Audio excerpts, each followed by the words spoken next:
நபிகள் நாயகம் ஸல்லல்லாஹு அலைஹி வஸல்லம் அவர்கள் கூறினார்கள், மனிதர்களுடைய நிலையை அல்லாஹ் எப்படி மாற்றுவான் என்பதை விளக்குவதற்கு சொல்லித் தந்தார்கள். ஒரு மனிதன் தொடர்ந்து தீமையை செய்து கொண்டே இருப்பான்.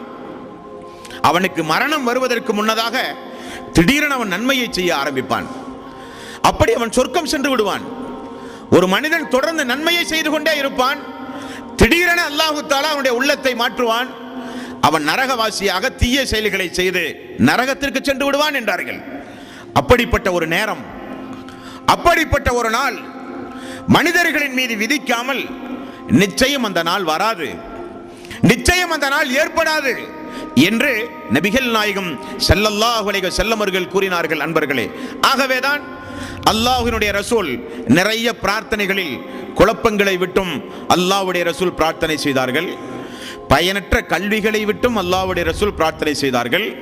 குழப்பமான காலங்களில் வாழ்வதை விட்டும் அல்லாஹ்வுடைய ரசூல் பிரார்த்தனை செய்தார்கள்.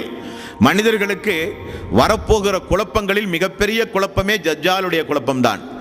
அந்த தஜ்ஜாலிடமிருந்தும் ரசூலுல்லாஹி ஸல்லல்லாஹு அலைஹி வஸல்லம் பாதுகாப்பு தேடியுள்ளார்கள் என்றெல்லாம் ஹதீஸ்களிலே பார்க்கிறோம். அன்பர்களே, இதுவும் அல்லாஹ்வுடைய ரசூல் கூறிய முன்னறிவிப்புகளில் ஒன்று.